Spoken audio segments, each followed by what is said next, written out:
मैंने तो आपके 7 वचन मान्यता कर लिए, अब आपको भी मेरे 5 वचन मान्यता करना होगा और मैं तभी आपके साथ विवाह मंजूर करूंगा। श्री वर कहते हैं, उदाने मद्यपाने च राजद्वारे पिता गृहे राम आज्ञा भंगो च कर्तव्य मम चिंतया सदा। वर कहते हैं कि उदान नाम जंगल को कहते हैं, बगीचा को कहते हैं, 12 बजे दिन को कहते हैं और 12 बजे रात्रि को कहते हैं। शादीशुदा स्त्रियां अकेले नहीं जाना चाहिए, ऐसा करने से पतिव्रता स्त्री की मर्यादा भंग होती है। तब कन्या कहती, स्वामी जंगल हो, बगीचा हो, मंदिर हो, तीज हो, त्योहार हो या कोई मेला लगा हो, उस समय जाना चाहिए कि नहीं? वर कहते हैं, हमारे साथ परिवार के साथ आप जा सकती हो, अन्यथा बार बार नहीं। बोलो वचन स्वीकार है। दूसरा वचन वर कहते हैं, राजद्वारे पिता गृहे पति अपमानी च होते च राजदक्षे सभासति अग्नि प्रवेशिका।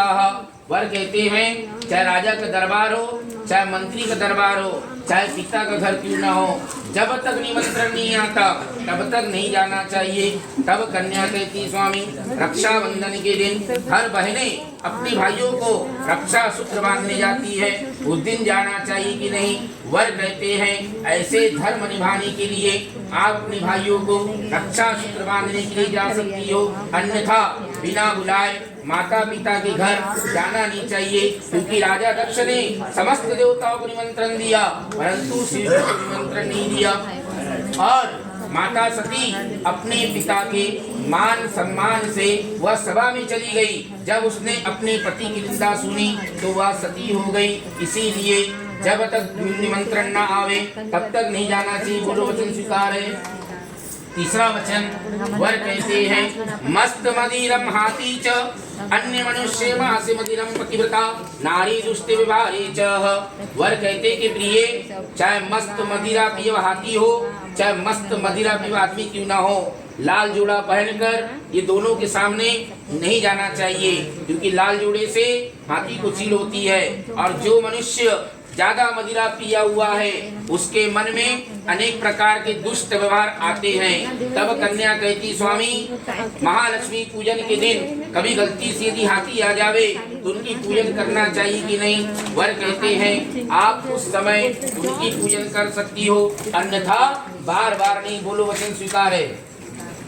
चौथा वचन वर कहते हैं, भाग्यपति रूपम क्रोधी नामे परम पसी नामम प्रशंसा धर्मे नारी सचे कर्तम देवताय नमो नमः। वर कहते हैं, अपने भाग्य से अपना पति चाहे गरीब हो, क्रोधित हो, पर पुरुष पर दूसरों का पति धनवान हो, सुंदर हो, रूपवान हो, कभी भी पति के सामने पर पुरुष की बड़ाई नहीं करना चाहिए। यह पतिव्रता स्त्री की मर्यादा के धर्म के खिलाफ है। तब कन्या कहती, स्वामी जब बाहर गांव से कोई दूल्हा आता है तो हर नर नारी उस दूल्हे के देखकर बड़ाई और प्रशंसा करती है, उनकी बड़ाई करना चाहिए कि नहीं? वर कहते हैं, जब तक दूल्हा दुल्हन के सिर में मोर और मुकुट है, वह ईश्वर और ईश्वरी का रूप है, तब तक उनकी बड़ाई करे। जब मोर मुकुट उतर जावे तो अपने पति की बड़ाई करना। बोलो वचन स्वीकार है। पांचवा वचन वर कहते हैं, राजद्वारे कारावासे अन्य स्त्री अपमाने च पर स्त्री धर्मे च अधर्मे कारावासे च। वर कहते हैं, राज्य की सभा, मंत्री की सभा, पुलिस का थाना, कोर्ट का कचेरी, जेल में, कारावास में शादीशुदा स्त्रियां अकेले नहीं जाना चाहिए। ऐसा करने से पतिव्रत नारी के धर्म के खिलाफ है। तब कन्या कहती, स्वामी यदि आप कोई कारणवश जेल में, कारावास में, पुलिस थाना में, कोर्ट कचेरी में फंस जावे तो हमें क्या करना चाहिए?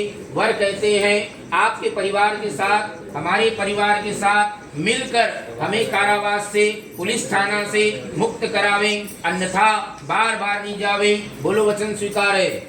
बोलो ओम अहम परमेश्वर परात्मा ध्रुवतारा रात्रि वेला ब्रह्म मुहूर्त पति स्वीकार करिष्यते नमो नमः।